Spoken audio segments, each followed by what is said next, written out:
الحمد لله الحمد لله رب العالمين والصلاة والسلام على أشرف الأنبياء والمرسلين وعلى آله وصحبه أجمعين اللهم لا سهل إلا ما جعلته سهلا وأنت تجعل الحزن إذا شئت سهلا السلام عليكم ورحمة الله وبركاته.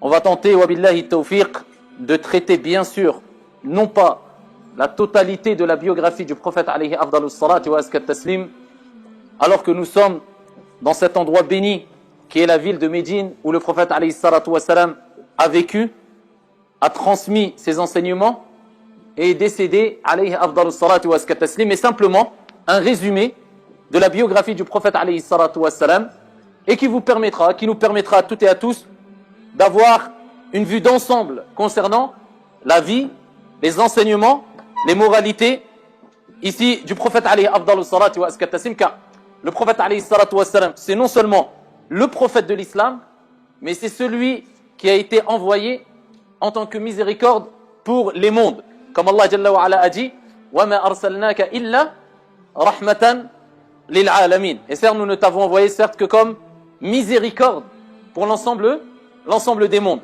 Et Allah Jalla wa Ala fait l'éloge du prophète alayhi afdalu salati wa askat taslim lorsqu'il dit وَإِنَّكَ لَعَلَى خُلُقٍ azim. Et certes, tu es doté d'un comportement, d'une moralité, de moralité énorme, immense. Et la moralité du prophète alayhi salatu wassalam, à travers les éloges qu'Allah Jalla wa Ala fait de lui dans le Coran, à travers les hadiths, les récits prophétiques authentiques, nous rappelle une chose essentielle à comprendre. Et ça, il faut bien la noter et la retenir et la graver dans nos cerveaux et dans nos cœurs et la transmettre. Lorsqu'on parle de l'islam, on ne parle pas des musulmans, car l'islam, ce n'est pas les musulmans. Quand on parle du Coran, on ne parle pas de celui qui a appris le Coran par cœur, car le Coran, ce n'est pas al-Hafid, celui qui a appris le Coran par cœur. Quand on parle de la sunna du prophète alayhi afdalus salati wa askat taslim, on ne parle pas de celui qui s'efforce de suivre la sunna du prophète alayhi salatu wassalam. Et on peut donner encore beaucoup d'exemples ainsi. Est-ce que vous m'avez compris? Ça veut dire que l'islam est parfait. Les musulmans ne le sont pas. Le Coran, c'est kalamullah. La parole d'Allah est parfaite. Celui qui apprend le Coran al-Karim, il n'est pas parfait. La sunna du prophète alayhi afdalus salati wa askat taslim, ses paroles, ses faits, son approbation, eh bien, est complète. Mais celui qui s'efforce de suivre la sunna n'a pas un comportement et un suivi parfait complet. On s'est compris? Donc, il ne faut pas penser que parce que quelqu'un prétend suivre la sunna du prophète alayhi salatu wassalam, c'est qu'il la suit vraiment de manière complète. C'est le prophète alayhi salatu wassalam qui agissait ainsi. Car lui, le prophète alayhi afdalus salatu waskat taslim, a reçu l'éloge directement d'Allah Jalla wa Ala. Et a reçu une purification particulière qu'aucun autre homme a eu à part lui, comme on va le voir, incha'Allah ta'ala. Donc ne soyez pas aveuglés par certains aspects extérieurs, physiques, qui nous laisseraient croire, entendre que la personne suit le prophète alayhi salatu wassalam, parce que souvent ces personnes-là, eh bien, sont amenées à avoir des manquements. Et on a l'impression ensuite que, eh bien, ces manquements relèvent de la sunna prophétique. Comme certains qui disent, moi je suis la sunna du prophète et les pieux prédécesseurs, et ils se donnent une étiquette, une appellation. Et ensuite les gens, al-awam, les gens de la masse, qui débutent, qui n'ont pas vraiment un degré de science assez élevé pour distinguer entre al-haq wal-batil, le vrai et le faux, eh bien pensent que le prophète alayhi salatu wassalam était comme ça, et lui il pense que le prophète alayhi salatu wassalam se comportait comme ça, alors que le prophète est innocent de ce genre de comportement. Je parle de certains qui ont des mauvais comportements au nom de la sunna. Donc pour vraiment comprendre qu'est-ce que la sunna du prophète alayhi salatu wassalam, eh bien il faut comprendre qui était vraiment le prophète alayhi salatu wassalam, comment il réagissait lors des moments de colère, comment il se contrôlait, quel type de colère avait-il, quelle était sa sagesse, quelle était sa relation avec les gens de façon générale, avec les musulmans particulièrement, ila akhiri. Et avec cette connaissance, c'est-à-dire avec cette science, cela va nous éclaircir, nous apporter une lumière qui va nous empêcher de se retrouver dans l'obscurité et de se perdre sur le chemin au nom de la sunna du prophète alayhi afdalus salati wa askat taslim. Fahuwa Muhammad alayhi salatu wassalam. Abul Qasim. C'est Muhammad Abul Qasim. Et Abul Qasim, c'est sa kunya. Mais lui, son nom c'est Muhammad. Muhammad ibn Abdillah, le fils de Abdullah. Et la kunya, c'était quelque chose de répandu à l'époque du prophète alayhi salatu wassalam, le fait de se donner un surnom. Et il faut savoir qu'aujourd'hui, on s'appelle, comme moi je m'appelle Rachid El-Jai. Certains s'appellent Mohamed Kada wa Kada. Et on a des noms de famille. D'accord? Mais à l'époque, il n'y avait pas de nom de famille. C'est assez récent ces noms de famille. Et souvent, les noms de famille qu'on peut avoir ont une origine concernant une histoire qui s'est passée. Quelqu'un, par exemple, je vous donne un exemple qui me vient à l'esprit, qui peut faire peut-être rire, mais c'est une réalité. Il y a des personnes ici qui s'appellent, je ne dirais pas en arabe pour pas que des gens pensent que je parle d'eux, on ne sait jamais, mais le Mohim, celui qui marche pieds nus. C'est son nom de famille. Pourquoi? Parce qu'il y avait une anecdote. Une fois, quelqu'un l'a vu marcher pieds nus. Depuis, ils l'ont appelé celui qui marche pieds nus. Et c'est devenu son nom de famille. Et il en va ainsi à peu près pour tous les noms de famille, chez les musulmans et les non-musulmans. Alors qu'à l'époque, comment on reconnaissait la lignée de la personne? C'était un tel fils d'un tel. Voilà pourquoi les compagnons ont dit Abdullah ibn Abbas, Mohammed ibn Abdullah, etc. C'était souvent un tel fils d'un tel. Et c'est comme ça qu'on remontait dans la généalogie. C'est comme ça qu'on savait qui était la personne. C'est un tel, fils d'un tel, fils d'un tel, fils d'un tel qui remontait, quelquefois pour certains, jusqu'aux compagnons, pour d'autres, jusqu'au prophète alayhi afdalu salati wa askat taslim. Et d'autres avaient pour kunya, eh bien, Abou qui veut dire père, père d'eux, et cela dépendait de l'enfant qu'ils avaient. Alors, ici, certains s'appelaient Abou ou Ummu, avant même qu'ils aient un enfant. Comme Aisha radiyallahu anha wa ardaha, d'accord? Ici, certaines s'appelaient Ummu Abdillah, alors qu'ils n'avaient pas d'enfant qui s'appelait Abdullah, ila akhiri. Et donc, ici, en général, ils prenaient le nom ou le prénom du premier enfant qu'ils avaient. Et il s'appelait Abu Fulan. Mais c'était plus répandu le Ibnu, fils plutôt que père d'eux. D'accord? Et ici, le prophète alayhi salatu wassalam avait une kunya qui était Abul Qasim. Et Abul Qasim a été mentionné dans un hadith où le prophète alayhi salatu wassalam lui-même a dit Ana Abul Qasim, Wallahu yu'ti wa ana aqsim. Je suis Abul Qasim. Allah tabaraka wa ta'ala octroie, donne, et moi je distribue. Allah donne ici de ses enseignements, des enseignements au prophète alayhi salatu wassalam. Allah a accordé une lumière au prophète alayhi salatu wassalam. Allah a accordé des bienfaits au prophète alayhi salatu wassalam. Et il dit wa ana aqsim, c'est-à-dire et moi je distribue, je partage, je propage. Car le prophète alayhi salatu wassalam, c'était une personne ici qui transmettait et qui n'était pas égoïste, qui partageait et qui n'était pas égoïste. Il ne vivait pas avec cet individualisme, moi, nafsi, nafsi, nafsi. Wallahu yu'ti wa ana aqsim, kama qala alayhi afdalu salatu wa askat taslim. Alors le prophète avait, selon certains historiens et savants, plus de 1000 noms, ou 1000 prénoms si tu veux. Il n'avait pas un ou deux. Plus de 1000 prénoms, comme l'a mentionné Ibn al-Qayyim et autres. Mais ils disent que la plupart des prénoms qu'on a viennent de textes qui sont faibles. Et quand on dit un texte da'if, ça ne veut pas dire qu'il est officiellement et sûr, faux, mensonger, mawdou'. Ça c'est autre chose. Mais à la kulli hal, pour savoir qu'il ne s'appelle pas que Muhammad. Et c'est pour ça dans un hadith, il dit, alayhi salatu wassalam, Ana Muhammadun, wa ana Ahmadu, wa ana al-Mahi. Il s'appelait aussi al-Mahi, alladhi yamhu Allah biya al-kufr, wa ana al-Hashir, ila akhiri, fi sahihain. Il disait, je suis Muhammad, je suis Ahmad, je suis al-Mahi, celui qui efface par ma cause ici toute chose qui est opposée à la croyance authentique, ila akhiri. Donc il avait plusieurs prénoms. Et bien sûr, les prénoms par lesquels il est le plus connu, il y a non seulement sa kunya Abul Qasim, et il y a Muhammad alayhi salatu wassalam, et il y a Ahmad alayhi afdalu salatu wa askat taslim. Donc le prophète alayhi afdalu salatu wa askat taslim, quand il est mentionné, on se doit de passer le salam, de prier sur lui. Et on dit, comme disaient ici les savants et les érudits, lors des premières générations, ils avaient pour habitude de dire soit sallallahu alayhi wa sallam, ou bien alayhi salatu wa salam. Et ici c'est deux paroles que je viens de citer, il y a le fait de dire que la prière, as-salat, que la prière, ainsi que as-salam, ainsi que le salut. C'est plus approprié que dire la paix. Parce que as-salam min asma'illahi azza wa jal. Et as-salam renvoie vers le salut, la préservation. Car Allah c'est lui qui préserve. Et donc on dit que la prière et le salut ou la préservation soient sur Muhammad. Qu'on le dise en français ou en arabe, il n'y a pas de mal, Allah comprend toutes les langues.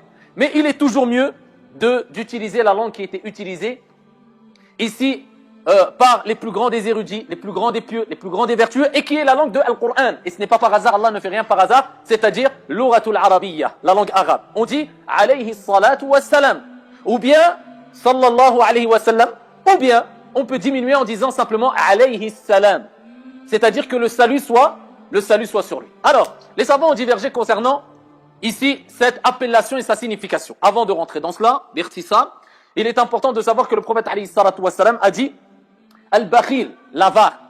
Qui est l'avare de façon générale? C'est celui qui a et qui ne donne pas.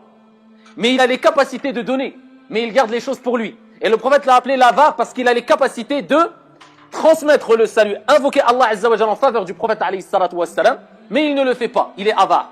Al-Bakhil, alladhi man dhukirtu indahu falam yusalli alayya fi sahih Muslim. C'est celui dont mon nom est évoqué auprès de lui, falam yusalli alayya, et il ne prie pas sur moi. Allah, le prophète alayhi salatu wassalam l'appelait comment? Al-Bakhil. Voilà pourquoi, si tu ne veux pas être une personne considérée comme avare par le prophète alayhi salatu wassalam, eh bien à chaque fois que tu entends le nom du prophète Muhammad alayhi salatu wassalam, dis alayhi salatu wassalam. Sachant que celui qui prie une fois sur le prophète alayhi salatu wassalam, comme fi sahih at-Tirmidhi, dans le hadith authentique de at-Tirmidhi, le prophète alayhi salatu wassalam a dit Man salla alayya wahidatan, sallallahu alayhi ashra. Celui qui prie une fois sur moi, Allah, on parle de Dieu, créateur des cieux et de la terre. Allah prie sur toi à 10 reprises. Que veut dire la prière? On va le voir. Allah prie sur toi à 10 reprises. Et le prophète alayhi salatu wassalam, toujours dans le hadith bisanadin sahih rapporté par at-Tirmidhi, le prophète alayhi afdalu salati wa askat taslim, le prophète Mohammed, bizarre, j'entends toujours rien. Êtes-vous des avares? Alayhi salatu wassalam, inna awla an-nas bi yawm al-qiyamah aktharu an-nas alayya salah. Les personnes qui sont les plus à même à bénéficier de ma proximité, à être proche de moi au jour de la résurrection, sont celles et ceux qui ont prié le plus sur moi, tout en sachant que le prophète alayhi salatu wassalam a rappelé qu'une des solutions par laquelle, ou une des causes par laquelle Allah dissipe les tristesses et les angoisses, c'est l'augmentation de la prière sur lui, alayhi afdalu salati wa askat taslim. Alors, parmi les définitions ou les explications qui ont été données par al-ulama, les savants, concernant la signification de alayhi salatu wassalam, il y a ce qui a été apporté par Abu al-Aliya, par Ibn al-Qayyim, par un grand nombre de savants. Et ils ont dit, quand on parle de prière, as-salatu ala nabi, eh bien cela désigne al-thana, thana'ullah ala nabi sallallahu alayhi wa sallam fil mala'il a'la 'inda al-mala'ika al-muqarrabin. C'est l'éloge d'Allah tabaraka wa ta'ala dans les plus hauts degrés ou dans les cieux les plus élevés ou les plus hauts auprès des nobles anges rapprochés. Donc quand on dit alayhi salatu wassalam, c'est comme si on disait Ya Allah, athni alayhi fil mala'il a'la 'inda al mala'ika al muqarrabin. Oh Allah, fais l'éloge du prophète alayhi salatu wassalam dans les cieux auprès des anges nobles et rapprochés. Et c'est ce que signifie chez un grand nombre de savants as-salat. Donc on demande à Allah de faire l'éloge. Quand on dit alayhi salatu wassalam, Allahumma salli ala Muhammad, Ya Allah, fais l'éloge du prophète dans les cieux auprès des anges rapprochés. Et celui qui prie une fois sur le prophète, Allah fait son éloge 10 fois. Si on prend la définition ou l'explication qui concerne l'éloge ou qui a un rapport avec l'éloge. Alayhi salatu wa as-salam. As-salam, on a dit, c'est le salut, la préservation. Donc, on demande à Allah tabaraka wa ta'ala, non seulement de faire l'éloge du prophète alayhi salatu wa salam dans les cieux, auprès des anges rapprochés, mais on demande à Allah de préserver le prophète Muhammad alayhi salatu wa salam. As-salam, c'est la préservation, c'est le salut. Ya Allah, préserve Muhammad alayhi salatu wa salam. Et le prophète est mort. Innaka mayyitun wa innahum mayyitun. Le prophète alayhi salatu wa salam a reçu ce message d'Allah jalla wa ala. Tu dois mourir et ils sont tous voués à mourir. Kullu nafsin dha'iqatul maut. Toute âme goûtera à la mort. Aujourd'hui tu es là, demain il était une fois. Voilà ce qu'on dira. Un tel foulan, il était une fois. Tu te rappelles. Ce qui restera, c'est quoi? Salihul a'mal, les œuvres salutaires. C'est-à-dire les œuvres accomplies avec sincérité et conformité, selon les enseignements divins et prophétiques. Le prophète alayhi salatu wassalam est mort. Donc, que veut dire Ya Allah préserve le prophète? Qala al-ulama, on demande à Allah azza wa jal de préserver la sunna, le message, les enseignements du prophète alayhi salatu wassalam. Car les enseignements du prophète, la sunna est une lumière, nour. Donc on dit Ya Allah, c'est comme si on disait Ya Allah, préserve les enseignements. Les enseignements, tout ce qu'on a concernant la sunna du prophète alayhi salatu wassalam. Cela concerne les compagnons lorsqu'ils étaient vivants auprès du prophète et que le prophète était vivant. C'est comme s'ils disaient Ya Allah, préserve le prophète lors de son vivant. Et aussi cela veut dire Ya Allah, préserve le prophète le jour de la résurrection, après sa mort. Donc on demande la préservation du prophète lors de son vivant quand il était vivant pour les compagnons, c'est valable lors de sa mort, c'est-à-dire on demande à Allah de préserver sa sunna, et aussi cela concerne le prophète alayhi salatu wassalam après sa mort, car on sait très bien qu'on a une part d'immortalité en nous. Vous êtes immortel ou pas? Qui est immortel? Personne n'est immortel. Tu es immortel? An-nafs, ahsan. Tu suis les cours? Ahsan. Ici, l'âme a une part, est immortelle. Parce que l'âme ne meurt pas. Le prophète alayhi salatu wassalam a dit quand une personne décède, hein, qu'est-ce qu'il fait son regard? Il suit de son regard son âme qui quitte le corps. C'est pour ça souvent quand quelqu'un décède, au dernier instant, le moment où l'âme sort, et on peut voir certaines vidéos sur internet où des gens ont été filmés en direct alors que l'âme a quitté leur corps, et bien qu'est-ce qu'ils font souvent? Eh bien on voit que le regard se dirige vers le haut. Il regarde vers le ciel. Parce que le prophète alayhi salatu wassalam fi sahih a dit l'âme, quand elle quitte le corps, eh bien la personne suit l'âme du regard. Et l'âme va vers le haut. Rejoindre son Seigneur, Jalla fi'ula. Et donc elle regarde vers le haut. Donc l'âme, elle ne meurt pas. Mais Allah Azza wa Jalla a dit kullu nafsin dha'iqatul maut. Ça veut dire quoi alors? Toute âme goûtera à la mort. Cela ne veut pas dire qu'elle va mourir. Mais Allah a utilisé le mot al-dhawq, goûtera. Est-ce qu'il a dit toute âme va mourir? Il a dit toute âme goûtera. Parce qu'elle va goûter à la mort quand elle va quitter le corps. Mais elle ne va pas mourir. D'accord? Et donc c'est pour ça qu'on demande à Allah préserve le prophète même après sa mort. Parce que on ne meurt pas vraiment. C'est une transition. Et voilà pourquoi quand le musulman comprend cela, quand il perd un être cher, eh bien alhamdoulilah, bien qu'il ait de la tristesse, c'est dur, c'est difficile, c'est humain. Le prophète lui-même a pleuré quand son fils Ibrahim est décédé.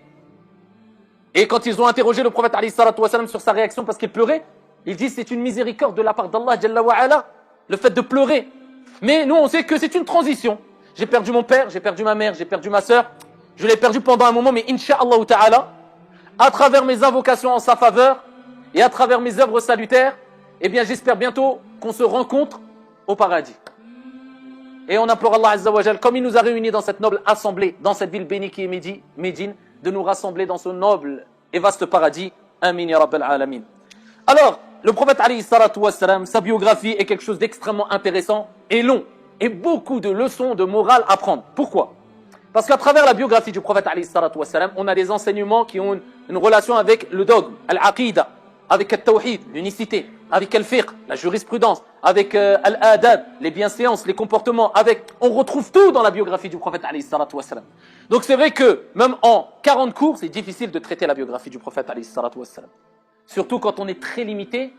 Je me suis lancé un défi, c'est peut-être pas le meilleur des défis, hein, mais je me suis lancé le défi d'essayer de faire la biographie en peut-être 6 cours. Ça va être difficile, mais on va essayer, mais ça sera un résumé, vous m'avez compris. Alors le prophète alayhi salatu wassalam, il est important, comme on a dit précédemment, d'étudier sa biographie afin de l'imiter, de le suivre, et on n'arrivera jamais à être comme lui, mais de l'imiter et de le suivre, car c'est lui al-qudwa. Et Allah Jalla wa Ala dit laqad kana lakum fi rasulillahi uswatun hasanah. Vous avez certes dans le messager d'Allah un excellent exemple. Et quand on parle du prophète Mohammed alayhi salatu wassalam, à n'importe qui, hein, à n'importe quel musulman, je dis, qu'il soit investi énormément dans la religion, ou moins investi, nouveau ou plus ancien.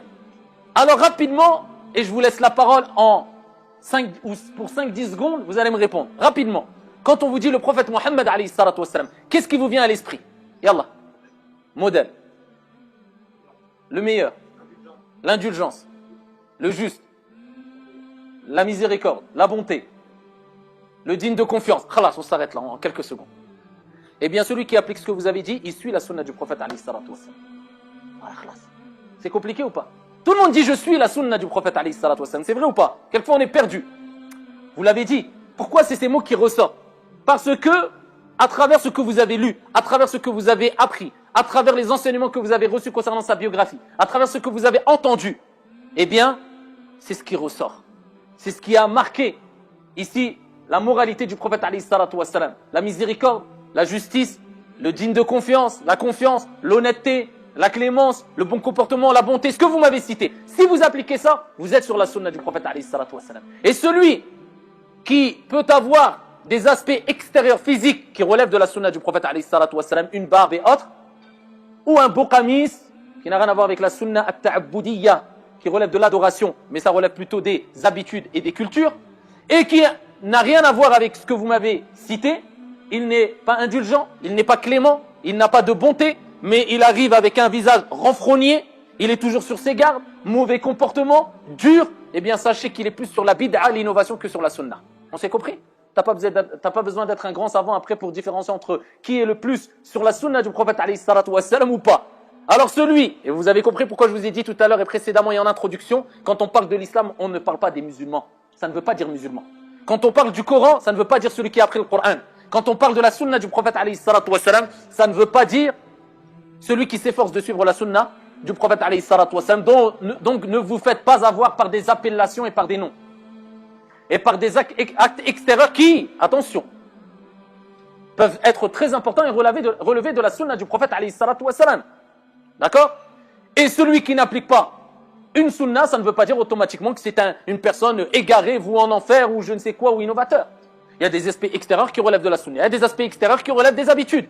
Aspects extérieurs qui relèvent de la sunna. Là-bas, parmi les aspects physiques qu'avait le prophète, et on le verra incha'Allah ta'ala, c'est qu'il avait la barbe, à l'unanimité des savants. Et le prophète alayhi salatu wassalam, eh bien, a ordonné à plusieurs reprises dans Sahih Muslim et d'autres d'avoir la barbe. Après, les savants divergent concernant cette question. Est-ce que l'ordre, eh bien, indique le fait que c'est fortement recommandé ou c'est obligatoire? Est-ce que c'est détestable de ne pas avoir la barbe ou c'est haram? Ils divergent.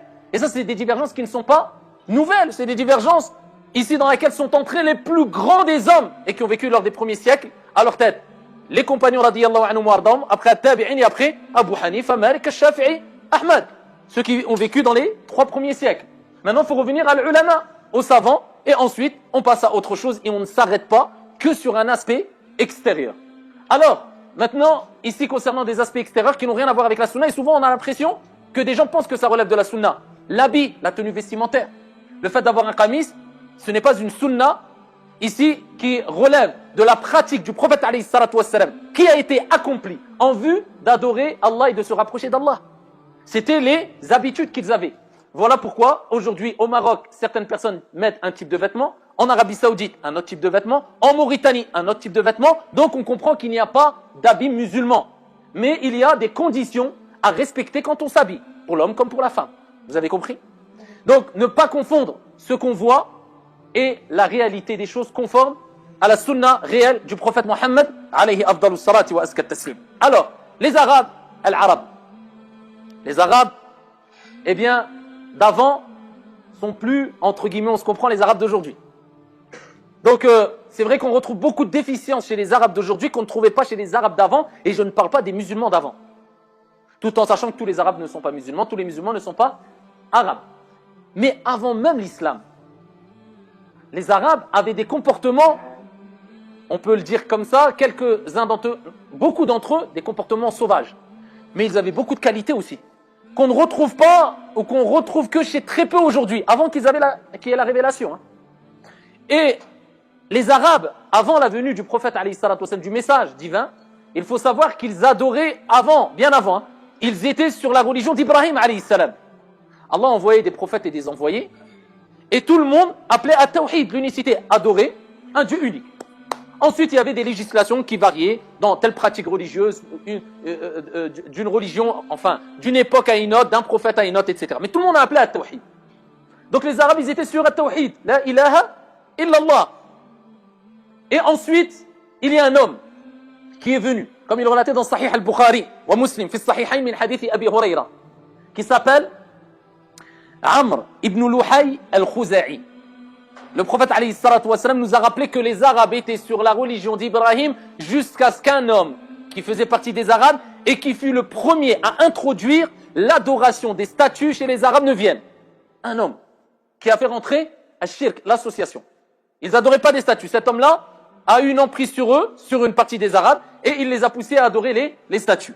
Et le prophète alayhi salatu wassalam a dit fi Sahihayn, dans le hadith rapporté par Al-Bukhari wa Muslim, Ra'aytu Amr ibn Luhay al-Khuza'i yajurru qusbahu fi an-nar. Donc le prophète a attesté, et ça c'était des choses, quand le prophète alayhi salatu wassalam s'exprimait dessus, qui relevaient de la révélation. Vous ne pouvez pas attester d'une chose qui relève de l'ghaib. Le ghaib, c'est le monde invisible, ou alors al-mustaqbal, ce qui a relation avec le futur, sans avoir eu une révélation. Le prophète alayhi salatu wassalam a dit, j'ai vu Amr ibn Luhay al-Khuza'i, yajurru qusbahu fi an-nar, qui était en enfer. Donc il était dans une certaine souffrance en enfer. D'accord? Et c'est le premier qui a introduit Ash-Shirk. Donc ensuite, ils adoraient les statues, mais ils croyaient en Dieu. C'est pour ça qu'Allah Jalla wa Ala a dit dans le Coran, et si tu les interroges qui a créé les cieux et la terre, ils te diront Allah. C'est ce qui concerne, ou qui a une relation avec At-Tawhid Ar-Rububiyya, de la seigneurie. D'accord? Ici, ils reconnaissaient qu'Allah Jalla wa Ala, c'était lui qui créait, c'est lui qui octroyait la subsistance, qui donnait, qui retenait. Mais ils avaient une déficience dans Tawhid Al-Uluhiyya. D'accord? Concernant la divinité, l'unicité. Ils disaient Allah existe. Mais on peut adorer d'autres qu'Allah Azza wa Jal qui, par leur cause, Dieu va nous donner ceci et cela. Et c'est ce qu'on retrouve même aujourd'hui chez certains musulmans, qui ont les mêmes pratiques et croyances que certains Arabes avant la révélation. Ils disent je crois en Allah. Lakin, il y a Sidi Foulan qui peut me donner aussi le bien. Il y a Sidi Allan qui peut aussi me donner la richesse. Il y a Sidi, sans remettre en cause que Moulay Foulan ou bien Sidi Foulan peuvent être des gens pieux, vertueux, voués au paradis. C'est possible. Mais de là à prendre ces personnes-là, vivantes ou mortes, comme des divinités, ou qui ont la même capacité que le divin, ça c'est du shirk, dans lequel étaient les Arabes avant la venue de l'islam. Donc ils avaient concrétisé le Tawhid al-Rububiyya quelque part, une partie du moins. Mais ils avaient une déficience dans le Tawhid al-Uluhiyya, concernant la divinité d'Allah Azza wa Jal, le fait qu'Allah Tabaraka wa Ta'ala était unique. Donc Allah a envoyé Muhammad alayhi salatu wa salam pour rappeler les gens à suivre la voie droite, basée sur At-Tawhid, l'unicité. Alors les Arabes, ils avaient des défauts. Et parmi ces défauts, bien qu'ils habitent à Mecca, bien qu'ils avaient vraiment une forte relation une forte relation avec tout ce qui était spirituel, eh bien, ici, ils faisaient des choses catastrophiques. Et quelquefois, au nom de la spiritualité, au nom de l'adoration. Et entre autres, ils tournaient autour de la Kaaba, ils faisaient tawaf aussi, mais ils le faisaient tout nu. D'accord? Certains considéraient qu'il fallait faire tout nu parce qu'ils avaient commis des péchés avec leurs vêtements, il a khéré. Donc, ils faisaient tawaf tout nu.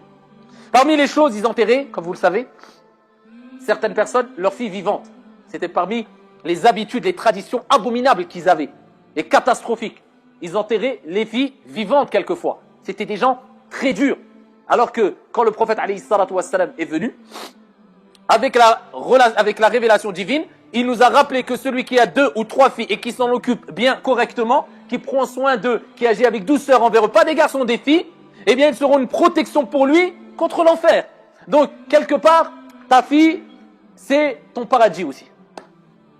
Alors qu'avant que le prophète alayhi salatu wassalam arrive, eh bien ils enterraient leurs filles vivantes, wal-iyadhu billah. Parmi les choses qu'ils faisaient, ils tuaient les enfants quand ils craignaient la pauvreté, parce qu'ils devaient les assumer. Parmi les choses, c'était des grands buveurs d'alcool. Et le fait qu'Allah tabaraka wa ta'ala a interdit l'alcool à la communauté musulmane, aux Arabes, suffit comme signe que la religion est une religion vraie. Parce qu'on sait très bien que les Arabes ont le sang chaud. Alors tu rajoutes au sang chaud l'alcool, vous vous imaginez? Si tout était resté comme c'est maintenant aujourd'hui, sauf l'alcool, imaginez-vous, allez tout ce qui est haram, ça reste haram, tout ce qui est halal reste halal, tout ce qui est mubah reste mubah, tout ce qui est makro reste makro, sauf l'alcool. Bah, je peux vous dire que je ne sais pas si entre nous il resterait quelqu'un encore, on serait peut-être entretués. Alors on sait comment les Arabes d'aujourd'hui réagissent, et même les Arabes à leur époque. Donc c'est vrai que le fait de savoir que l'alcool est interdit en islam, c'est déjà un grand signe, alhamdulillah. Et donc ici ils avaient des qualités aussi, par équité, il est important de mentionner aussi leur qualité. D'accord? Il est important de mentionner leur qualité. Et tous les savants rappellent les qualités qu'avaient les Arabes. Et la personne qui est juste dans le jugement, comme le dit Ibn Rajab, comme le disent un grand nombre de savants, c'est celui qui, quand il juge une personne, il prend en considération ses qualités et ses défauts. Et quand il voit qu'il a plus de qualités que de défauts, eh bien, ici, il met de côté ses défauts, il prend plus en considération ses qualités. Et si on réagissait comme ça entre nous dans la communauté musulmane et de façon générale, eh bien, je pense qu'il n'y aurait pas toutes ces querelles ou ces comportements irrespectueux qu'il y a entre les musulmans de façon particulière et entre les êtres humains de façon générale. Et regardez même, Al-Ulama mentionne les qualités qu'avaient les Arabes, avec le fait que quoi? Ils enterraient leurs filles vivantes, ils buvaient de l'alcool, c'était des gens très méchants. Mais ils disent, mais par contre, ils avaient des qualités. Regardez l'équité dans le jugement. Et parmi les qualités qu'ils avaient, c'était des gens qui avaient une parole. La parole, c'était la parole. Quand ils donnaient leur parole, ils étaient prêts à mourir pour assumer leur parole. C'est ce qu'on retrouve aujourd'hui encore dans la communauté musulmane, je dis. Les engagements, les paroles, on les assume vraiment toujours. Je te donne ma parole, je serai là à 13h. C'est qui Mohamed qui m'a dit, donc je rajoute 30 minutes minimum parce que je sais, donc bref, 13h30. C'est comme ça. On a hérité des appellations comme travail d'arabe, téléphone arabe, des appellations qui font honte aux Arabes, qui à la base, le prophète, il faut savoir, et les Sahaba étaient des Arabes. Pas pour tous les compagnons, bien sûr. Mais vous imaginez. Alors qu'à la base, le travail d'arabe, cette appellation, c'était pour glorifier le travail qui était fait. Quand on disait travail d'arabe, c'était pour dire le travail bien fait. Maintenant, le travail d'arabe, c'est pour dire le travail bâclé. Téléphone arabe. Alors que nous, on a l'islam. Où on a des textes prophétiques qui nous disent, comme a fait Sahih al-Bukhari, que celui qui croit en Allah au jour dernier, qu'il dise du bien ou qu'il se taise. Il suffit à une personne d'être menteur. Ici, où il suffit pour être menteur simplement de répéter tout ce qu'on entend. Avec tout ça, eh bien aujourd'hui on a hérité quoi de téléphone arabe? Pourquoi? Parce que dès que nous, certains d'entre nous du moins, on entend une chose, d'accord, je dirai à personne. Foulan m'a dit à personne, hein. Foulan a dit à personne et on gonfle l'histoire. Pourquoi? Parce qu'on s'est éloigné de la sunna du prophète Mohammed alayhi afdalus salati wa askat taslim. Et même de nos racines arabes, pour ceux qui sont arabes, et toutes les qualités ne sont pas chez les arabes, on a vu leurs défauts. Alors que les arabes avant l'avènement de l'islam, une parole c'était une parole. Ils allaient jusqu'au bout, un engagement, ils l'assumaient. Ils avaient vraiment des qualités, c'était des gens très hospitaliers, très accueillants et très courageux. On me dit c'était des bonhommes. Et quand il fallait être doux, ils étaient doux. Quand il fallait être un homme courageux, ils étaient courageux. Et c'était les qualités qu'avaient ici les Arabes. Alors, le prophète alayhi salatu wassalam a été envoyé comme miséricorde pour les mondes, et il est né bien sûr. Et quand il est né, il avait, selon certaines versions, il a été orphelin.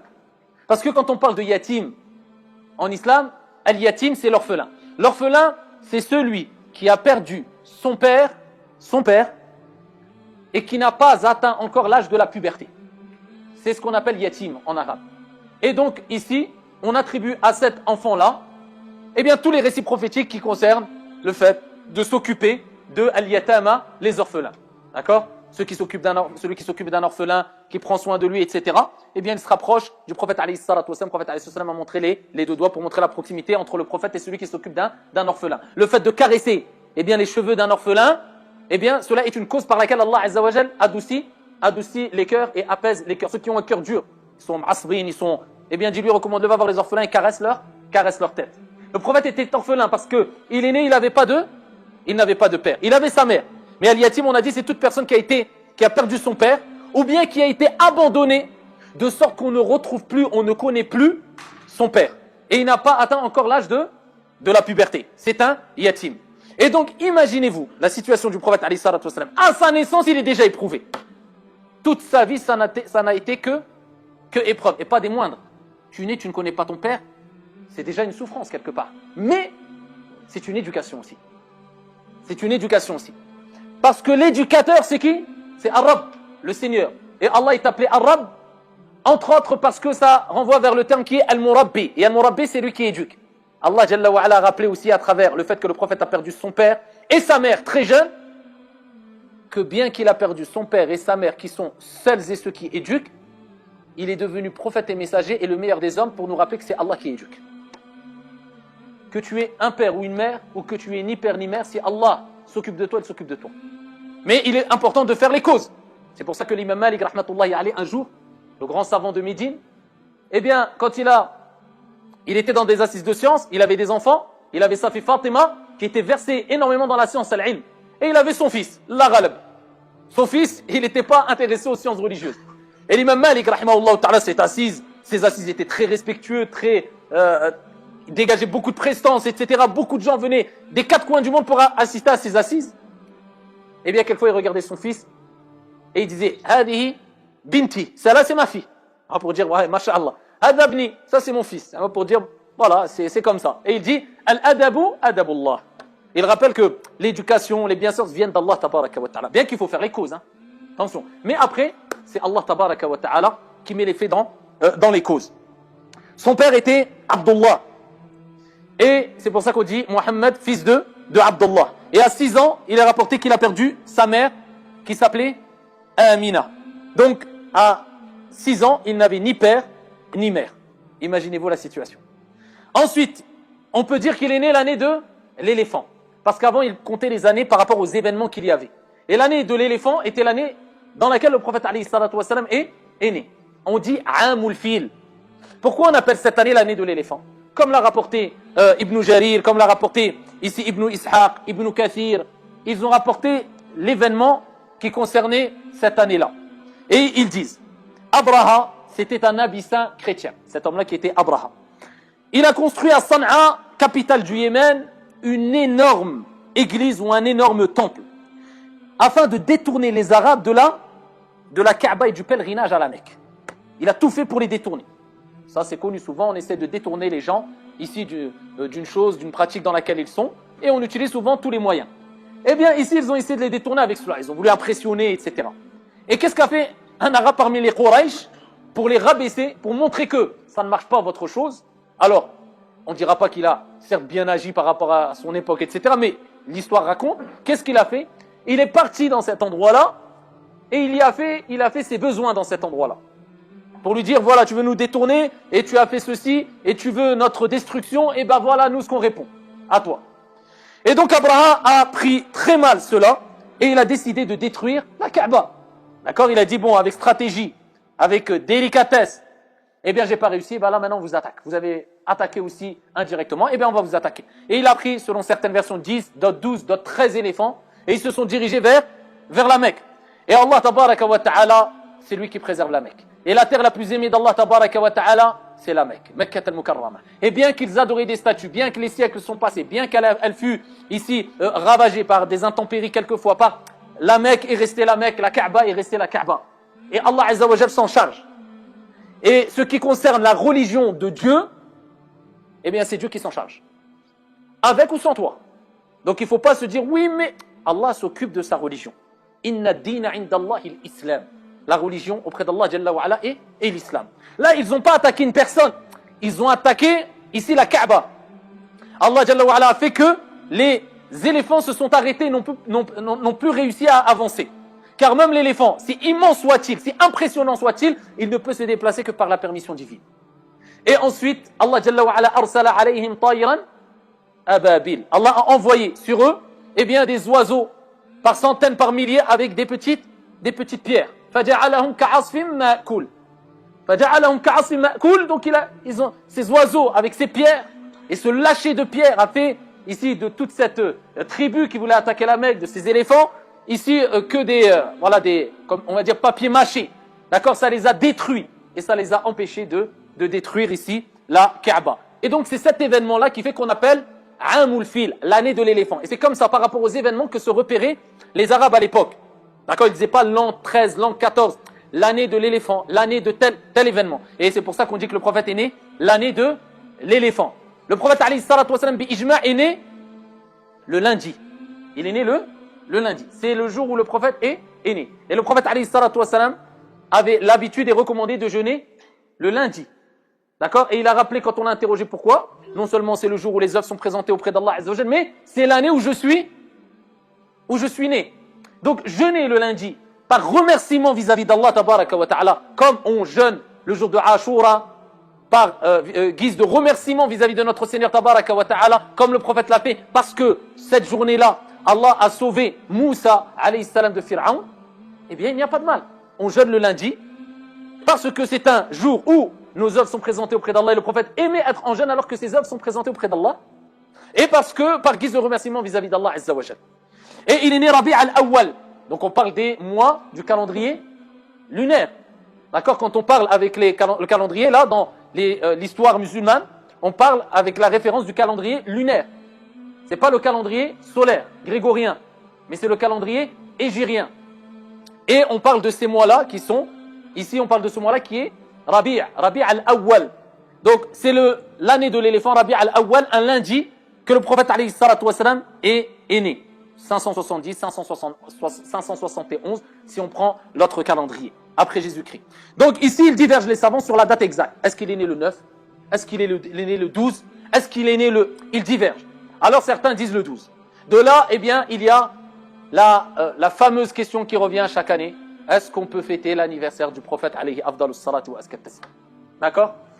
Donc, birtisar, parce qu'on va voyager de temps en temps avec des petites exhortations fiqhi, donc qui relève du droit ou alors de l'aqida, etc. Il y a une différence entre fêter un anniversaire et se remémorer, quelque part une commémoration, se remémorer d'un événement qui s'est passé.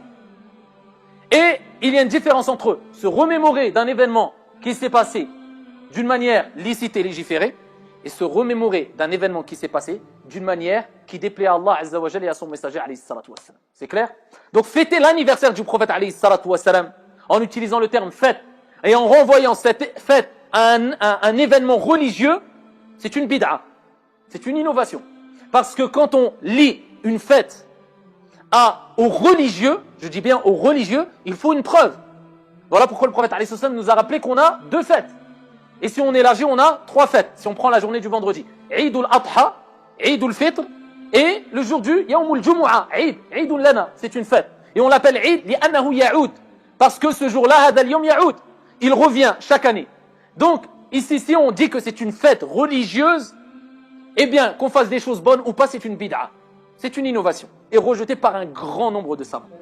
Si maintenant, on en fait une commémoration, si on veut, on se souvient d'un événement qui s'est passé, c'est l'opportunité de se rappeler de cet événement qui concerne probablement, regardez Allah de par sa miséricorde, il a fait qu'il n'y a pas unanimité sur la date. C'est comme si, voilà, il voulait rappeler qu'il n'est pas impératif de faire quelque chose cette journée-là exactement. Déjà, vous ne savez même pas exactement à coup sûr quand il est né. D'accord? Donc ici, le fait de se souvenir, ah tiens, nous sommes le 12 de Rabi' al-Awwal, les historiens ont rappelé qu'il est fort probable que le prophète est né cette journée-là. Eh bien, c'est l'opportunité, par exemple, de faire une khutbah sur le prophète, alayhi salatu wassalam. Un sermon sur le prophète. Eh bien, rappelez ça à nos enfants à la maison. Vous savez que cette journée-là, c'est sûrement la journée où le prophète est né. Et de faire une conférence sur le prophète, alayhi salatu wassalam.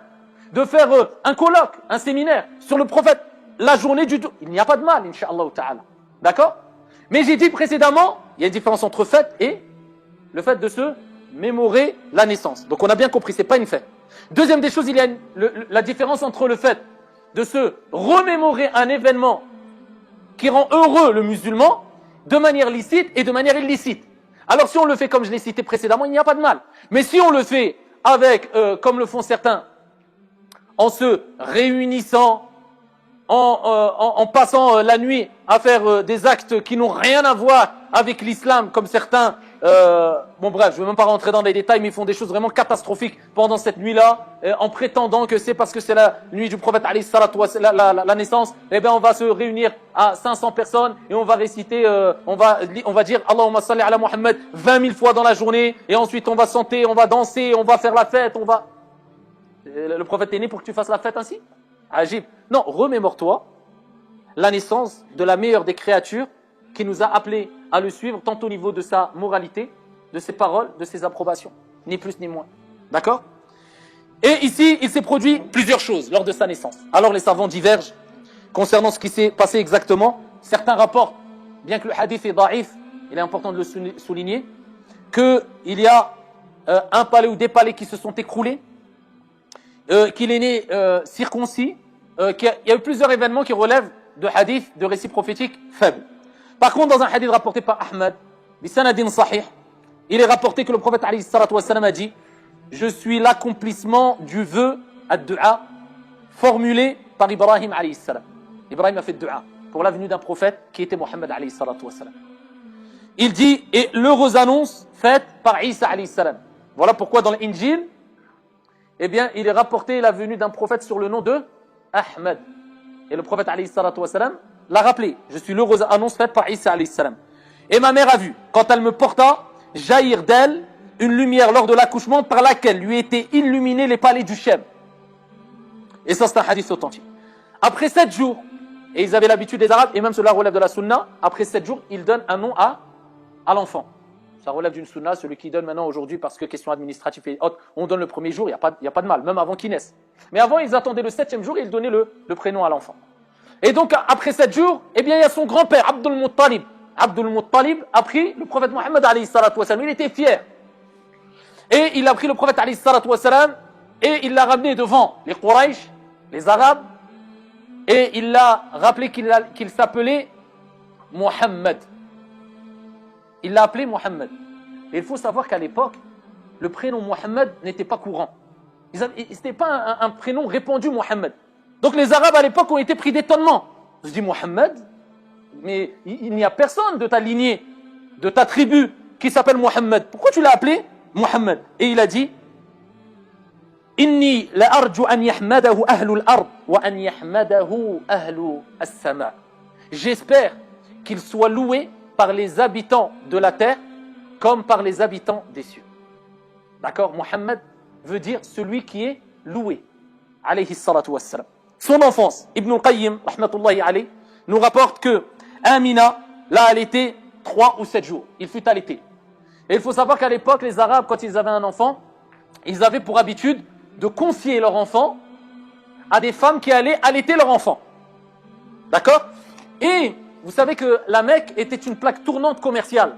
Les gens venaient de partout et ils profitaient de la Kaaba pour faire tawaf, pour adorer les idoles. D'accord? Et ici, ils faisaient du commerce. Donc voilà pourquoi les Arabes, les Quraysh, c'était une des raisons pour laquelle ils ont détesté ce avec quoi est venu le prophète alayhi salatu wassalam.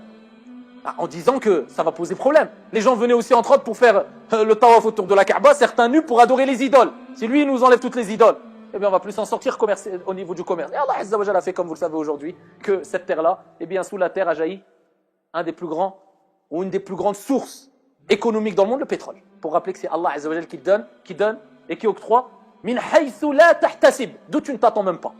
Wa man yattaqillah yaj'al lahu makhraja wa yarzuqhu min haythu la yahtasib. Celui qui craint Allah, eh bien on va lui donner une issue favorable, lui donner sa subsistance, d'où il ne s'attend même pas. Donc ici, ils allaitaient, ils donnaient les enfants aux femmes qui étaient loin de la ville. Pourquoi? Parce que comme les tribus se mélangeaient, eh bien ils voulaient préserver la langue arabe. Ils aimaient énormément la langue arabe. C'était des gens connus énormément pour leur éloquence en langue arabe. Quand ils discutaient entre eux, ils faisaient des poèmes, ils faisaient des vers. Juste en discutant. Le niveau d'arabe qu'ils avaient atteint, il était exceptionnel. Voilà pourquoi Allah Jalla wa Ala, parmi les miracles, c'est quoi? La révélation du Coran en langue arabe. Parce que le prophète alayhi salatu wassalam a dit, chaque prophète a eu un miracle avec lequel il a vécu. Et il dit, Isa alayhi salam, il a eu ce miracle qui était de ressusciter les morts par la permission d'Allah Azza wa Jalla. Et de faire retrouver la vue à l'aveugle. Moussa alayhi salam, il a eu comme miracle le bâton, comme a dit le prophète alayhi salatu wassalam. Et il dit, moi, il m'a été donné comme miracle, un miracle qui va durer, perdurer jusqu'à la fin des temps, Al-Qur'an, en langue arabe. Parce que les Arabes, quand ils ont vu que cela, ici, a été révélé, quand ils ont lu le Qur'an, ce n'est pas possible que cela vienne d'un homme. Parce qu'ils savaient c'était quoi la langue arabe. Et donc, pour préserver la langue arabe, ils envoyaient leurs enfants avec des femmes qui étaient loin de la ville parce que les gens se mélangeaient, les tribus, et ils venaient d'endroits où ils n'avaient pas le même niveau d'arabe. Par crainte de perdre la langue arabe, eh bien, ils les envoyaient loin avec des femmes qui allaitaient et qui, quand ils grandissaient, ils préservaient, dès le plus jeune âge, eh bien, la langue arabe, la pureté de la langue arabe. Et le prophète alayhi salatu wassalam a été confié à Amina. Donc c'était ici la personne qui l'a allaité pendant 3 à 7 jours. Ensuite, Ayman, Al-Thuwayba. Il y a eu ensuite Halima, Al-Sa'diyya, qui l'a allaité. Et certains pensent qu'à Halima tout de suite. Non, il y a eu les personnes que j'ai citées. Et quand Halima le prit, eh bien, ont commencé à apparaître certains miracles. Eh bien, ses seins se sont remplis de lait, sa chamelle, eh bien, les mamelles se gonflaient de lait, et il y avait une bénédiction qui accompagnait le prophète alayhi salatu wassalam. De sorte qu'elle s'est dit, je le lâche plus. Dès que je suis avec lui, tout se passe bien, il y a la baraka. Et donc, à 2 ans, elle l'a ramené chez sa mère, comme dans leur habitude. Ça y est, elle a allaité 2 ans, hawlayni kamilayn, comme Allah Jalla wa Ala recommande, 2 ans complets. Et elle l'a ramené chez sa mère et lui a demandé si elle pouvait encore le garder. Sa mère, elle a dit oui, tu peux encore le garder. Sa mère n'était pas encore décédée, elle est décédée alors qu'il avait à peu près, on a dit, 6 ans. Vous suivez bien. Donc elle lui a demandé est-ce qu'elle pouvait le garder, elle lui a dit oui et elle l'a gardé. Et à 5 ans déjà, vous imaginez 5 ans. Alors qu'en général on dit l'âge de tamyiz, la distinction, c'est-à-dire la distinction quand on parle de l'âge de tamyiz, c'est souvent l'âge de 7 ans. Ou bien certains comme Ind al-Malikiya, ils disent que l'âge de distinction à tamyiz, c'est l'âge où l'enfant peut comprendre une conversation correctement et répondre correctement. D'accord? Donc, arrivé à 5 ans, même pas 7 ans, Allah Jalla wa Ala a commencé les épreuves avec le prophète alayhi salatu wassalam, un enfant de 5 ans. Rapporté par l'imam Muslim, d'après Anas, pendant que le messager d'Allah alayhi salatu wassalam jouait, comme tout enfant, avec d'autres enfants, l'ange Gabriel, Jibril alayhi salam, a été envoyé par Allah. Il a pris le prophète alayhi salatu wassalam. Il l'a plaqué contre le sol par terre. Ensuite, il lui a ouvert la poitrine. Ensuite, il a sorti son cœur, le cœur du prophète alayhi salatu wassalam. Et il a ôté un grumeau de sang en disant, Jibril alayhi salam a dit, cela représente l'emprise de Shaitan sur toi. Vous voyez pourquoi le prophète alayhi salatu wassalam, je vous ai dit, a été purifié, a une particularité que les autres n'avaient pas. C'est pour ça qu'on dit que c'est Khayrul Anam, Khayrul Bashar, la meilleure des créatures, le meilleur des hommes alayhi salatu wassalam. Et Jibril alayhi salam a pris son cœur et il a lavé dans une cuvette en or. Une cuvette en or, or du paradis. Al-dhahab min al-jannah, c'est pas de l'or qu'on peut. Une cuvette en or, pleine de zemzem, d'eau de zemzem. La meilleure des eaux qu'il y a sur la surface de la terre. Et il a remis tout en ordre. Et les enfants accoururent vers sa mère, sa nourrice, donc sa mère de lait. Et ici, ils ont dit que Mohammed est mort. Pour eux, quand ils l'ont vu dans cet état, ils ont dit, il est mort. Et le prophète alayhi salatu wassalam fut énormément atteint par cette dure épreuve. Elle l'a rapporté à sa mère, pris de peur aussi. Elle l'a rapporté à sa mère. Alors il avait 6 ans. Elle l'a gardé quand même un peu. 6 ans, elle l'a rapporté à sa mère. L'âge où sa mère est décédée, entre Médine et Mecca. Donc à peine elle l'a rapporté à sa mère entre Médine et Mecca, lors d'un voyage. Médine et Mecca, combien de kilomètres à peu près? À peu près 400-500 kilomètres. 400-500 kilomètres. À notre époque où, quand on dit, on va prendre le car tranquillement, dans 5 heures on est là-bas, si la clim s'arrête pendant 10 minutes, c'est comme si c'était la fin du monde. Le stress envahit la personne, peut-être les larmes sont prêtes à couler, et les plaintes commencent. C'est notre époque, malheureusement. Qu'Allah nous pardonne. Dites Amin. À l'époque, c'était 600 km, c'était 2 jours, 3 jours de marche, sous 50 degrés avec des enfants, des femmes pour envoyer un message. Quelquefois, c'était 3 semaines de marche dans le désert, tout seul, la nuit, le jour. À l'époque de l'imam al-Bukhari et les grands savants, pour aller chercher un hadith. Un hadith, quelquefois, ils faisaient 2 mois de marche, juste pour un hadith, pour interroger l'imam Malik. Rahimahullah ta'ala, quelquefois, ils faisaient 1 mois, 2 mois de marche. Ils allaient jusqu'à Médine et ils disaient, on vient d'Irak. On vient te poser des questions et quand l'imam Malik répondait, la adri, je sais pas, parce qu'ils avaient cette crainte scrupuleuse de répondre à des questions de droit. Ils se précipitaient pas comme nous aujourd'hui, tu poses une question, t'inquiète, je suis là pour te répondre. Au pire, il y a Google. Ils craignaient. Et quand il lui posait une question à l'imam Malik, il disait, la adri, ya imam, je viens de l'Irak. J'ai fait des semaines de... Je vais dire quoi au peuple? J'ai dit, dis-leur, l'imam Malik a dit la adri, je sais pas. Je veux pas rendre des comptes au jour de la résurrection, dis-leur la adri. Et regardez, nous, où en sommes-nous aujourd'hui? On a du mal à se déplacer, je parle pour moi le premier, parce que l'être humain s'habitue à toute situation. Et il est bon de se remémorer ce qu'ont vécu, ceux qui ont marqué l'histoire comme peine et souffrance et endurance, afin de nous pousser à ne pas se plaindre. Parce que je vous le dis, surtout nous, parce que la plupart, non, tous, habitons en France, qu'on le veuille ou non. Je parle d'un point de vue, ici, confort mondain. On est dans un pays où il nous est offert énormément de bienfaits par la permission divine. Tu vas dans un hôpital, on t'accueille avec clémence. Ce n'est pas le cas dans beaucoup de pays musulmans, malheureusement. Dû à la précarité, dû aux situations difficiles. Tu rentres dans une administration, on t'accueille avec le sourire. Ce n'est pas toujours le cas partout. Tu as un certain confort, tu as un toit, tu as l'eau chaude, tu as le chauffage, tu as le robinet. Juste par rapport à ça, nous, surtout qui vivons en France, on n'a pas le droit de se plaindre. Je ne dis pas, on n'a pas le droit de se plaindre. Et ça, c'est à retenir. Et je parle pour moi le premier. Qu'Allah nous pardonne pour toutes les plaintes excessives qu'on a eues. Et le prophète alayhi salatu wassalam a perdu sa mère alors qu'il avait 6 ans. Son grand-père Abdul Muttalib, eh bien, l'a pris en charge tout de suite, son grand-père. Donc il est passé ici, son père décédé à sa naissance. Ça, il est passé avec une mère nourrice. Ensuite sa mère elle décède. Ensuite, il passe avec son grand-père qui l'a pris en charge pendant 2 ans, 8 ans. Ensuite, hop, fallait quelqu'un pour la relève. Son grand-père est décédé, son oncle Abu Talib. Donc vous voyez, le prophète alayhi salatu wassalam n'a pas eu du tout une enfance très facile. Ce qui nous rappelle, quand des gens ont une enfance difficile, c'est souvent des gens qu'Allah Jalla wa Ala veut forger et former. Et c'est quelquefois un bon signe. C'est pas un mauvais signe, c'est quelquefois un bon signe. Et c'est de eux que tu peux tirer énormément de bénéfices souvent. Le prophète alayhi salatu wassalam en est l'exemple type. Donc le prophète alayhi salatu wassalam a grandi, il avait 8 ans, 9 ans, 10 ans, entre les mains de son oncle Abu Talib. Et il a passé sa jeunesse alors qu'il était orphelin. Et Allah tabaraka wa ta'ala nous dit dans le Coran al-Karim, en s'adressant au prophète alayhi salatu wassalam, Alam yajidaka yatiman fa'awa. Ne t'ai-je pas trouvé orphelin et t'es accueilli? Donc le prophète alayhi salatu wassalam a reçu ce message d'Allah pour le réconforter, pour lui rappeler, ne t'inquiète pas, Je t'ai trouvé orphelin. Quand tu étais en situation, je t'ai accueilli. Et bien de même, aujourd'hui, je vais m'occuper de toi. La tahzan wa la taqlaq. Ne t'attriste pas et ne sois pas angoissé. Alayhi afdalu salati wa askat taslim. Et Abu Talib le prenait souvent ici jusqu'à ce qu'il soit berger. Et le prophète alayhi salatu wassalam nous a rappelé que tous les prophètes ont été bergers. Et berger, il y a une sagesse dans le fait d'être berger. Parce que berger, ça demande beaucoup de délicatesse, beaucoup de sagesse. D'accord? Parce que on s'occupe de moutons. Souvent, chacun a son comportement différent dans les moutons. Et il faut apprendre à les réunir et à les déplacer en groupe, etc. Et en plus, tu es en contact direct avec la nature. Donc, il t'est demandé d'avoir cet art qui est la coordination, la gérance, tout en restant dans un environnement calme et serein. Ce qui est important pour une personne qui ensuite veut éduquer des gens par la permission d'Allah Azza wa Jalla. Et ça nous rappelle que c'est pas parce que c'était des prophètes et des envoyés restaient dormir chez eux, ou alors ils se concentraient que, ou ils se consacraient simplement et exclusivement à la science religieuse. Ils bougeaient. Et ils étaient très actifs. À 12 ans, eh bien, il a eu un signe, alayhi salatu wassalam. Il a eu le premier signe à quel âge? 5 ans.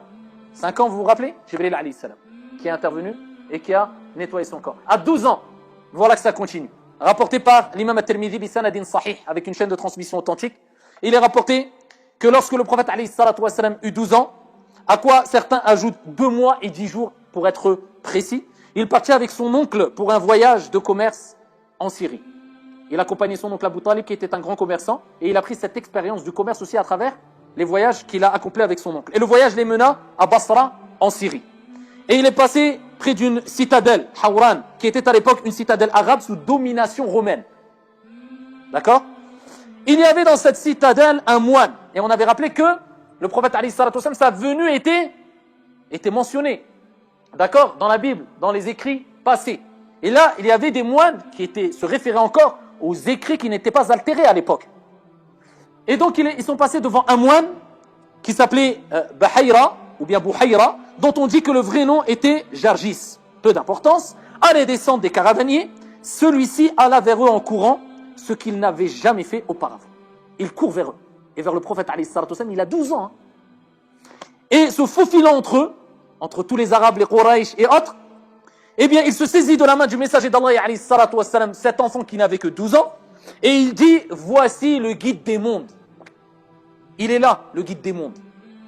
Voici le messager du Seigneur des mondes, celui qu'Allah, Dieu, envoya avec clémence ou par clémence à l'égard des mondes. Et Allah l'a rappelé dans le Coran, وَمَا أَرْسَلْنَاكَ إِلَّا رَحْمَةً لِلْعَالَمِينَ. Et s'il a dit cela, c'est que Allah a rappelé dans les autres écrits, chez les chrétiens, qu'il allait être envoyé en tant que guide et miséricorde pour les mondes. Alayhi salatu wassalam. Abu Talib et les sages de Quraysh lui dirent, qu'en sais-tu? Et il dit, vous savez pourquoi je dis ça? Parce qu'il y a des signes qui ont été mentionnés. Et en plus de cela, quand il marchait, vous n'avez pas vu, mais quand il marchait, derrière, il ne passait pas devant les pierres et devant les arbres sans que les pierres et les arbres ne se prosternent devant lui. En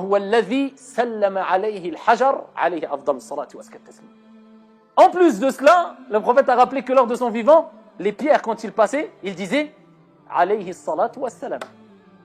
Les pierres passaient le salut au prophète alayhi salatu wassalam, et les pierres se sont prosternées ainsi que les arbres pour le prophète alayhi salatu wassalam. Mais il a rappelé que ça c'était un signe qui rappelait que c'était lui, le guide qu'Allah Jalla wa Ala allait envoyer en tant que miséricorde pour les mondes et qui était mentionné dans leur écrit. Et il dit, je le reconnais de plus par un autre signe, c'est par le sceau de la prophétie, qui telle une pomme est au-dessous du cartilage de son épaule, nous retrouvons ce prophète dans nos livres.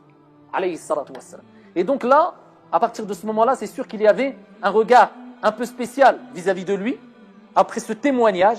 Et donc, il y avait ici une proximité qui était différente d'avec les autres enfants, quand ils ont entendu ce témoignage-là, ici du prophète alayhi salatu wassalam. Il a grandi auprès d'Abu Talib, et à l'âge de 20 ans, le prophète alayhi salatu wassalam a commencé, de par la bonne réputation qu'il avait, d'accord, on l'appelait Mohammed Al-Amin, le digne de confiance.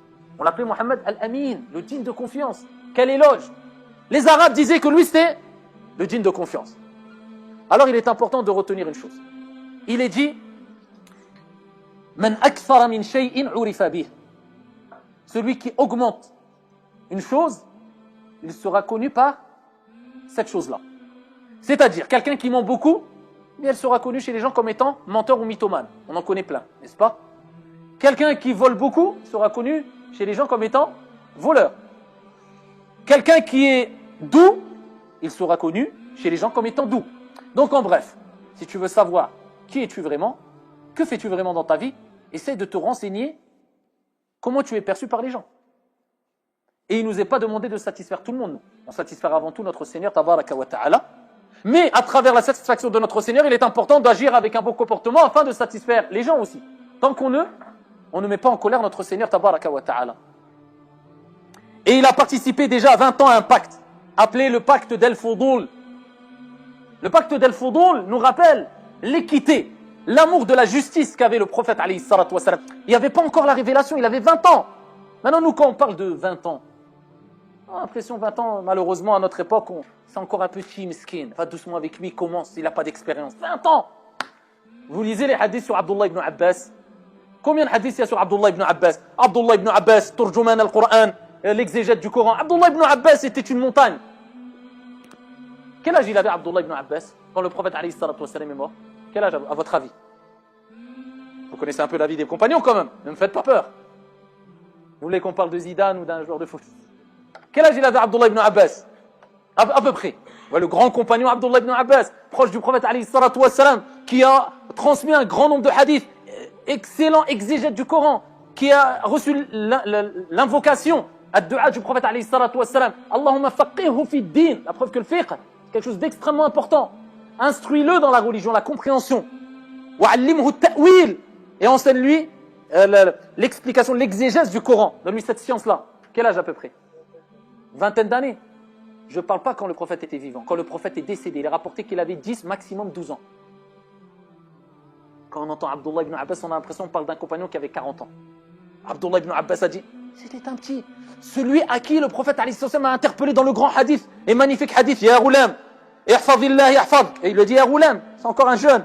Préserve Allah azza wa jalla, Allah te préservera. C'est-à-dire, préserve les commandements d'Allah azza wa jalla. Ya Ghulam, les grandes recommandations. Mais maintenant, si tu parles comme ça à un enfant de 10 ans, il va dire, il me raconte quoi lui, il est sur quelle planète? 10 ans, même quelquefois tu veux t'exprimer ainsi avec une personne âgée, il va peut-être pas. Vous imaginez, mais quel degré de maturité avaient les compagnons? Comment maintenant rejeter la science et le niveau et vouloir se comparer au niveau des compagnons radiyallahu anhum? C'est inconcevable. Et donc le prophète alayhi salatu wassalam, très jeune aussi, était quelqu'un, regardez les 5 ans, l'épreuve, 10 ans, 12 ans, 20 ans, regardez les épreuves, mais c'était des hommes précoces. À 20 ans, il a participé déjà à un pacte. C'était les tribus qui se réunissaient et qui faisaient des pactes et qui faisaient des accords. Ils se sont tous réunis, ils ont dit, parce que chacun défendait souvent sa tribu, ils se sont dit, on va se réunir pour protéger et défendre toute personne qui est opprimée, qui est touchée par une injustice.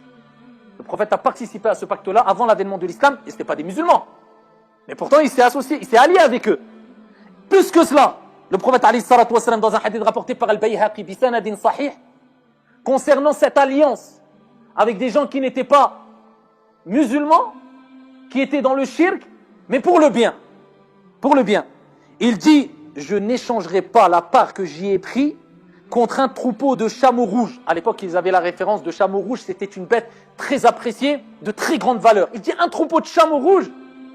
Parler, nazilunas manazila, on va parler avec notre niveau, même contre un parking rempli de 1000 Ferrari.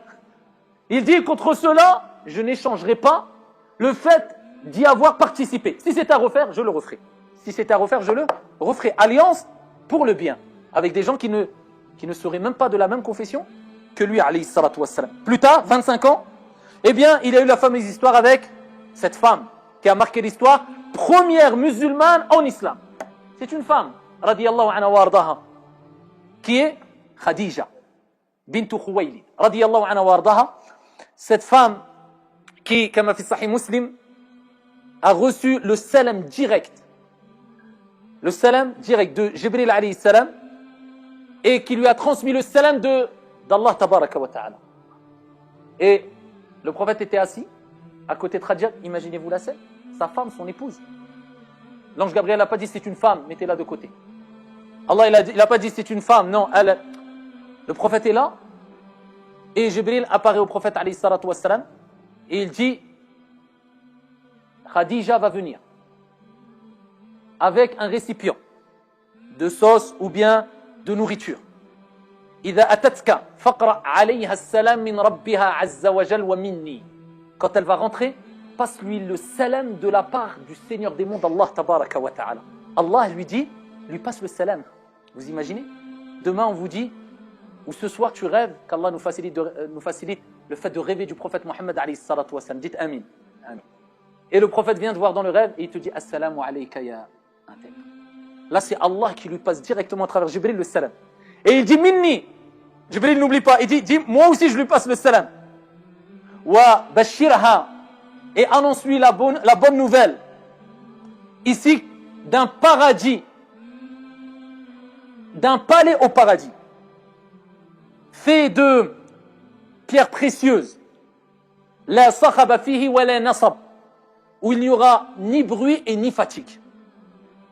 Donc non seulement elle a reçu le salam d'Allah, de Jibril, et l'annonce qu'elle aura un palais particulier au paradis où elle ne vivra et goûtera ni au bruit ni à la fatigue. Les ulama ont dit tout simplement parce qu'elle n'a jamais fait goûter ni bruit, ni fatigue, ni encombrement au prophète Mohammed alayhi salatu wassalam.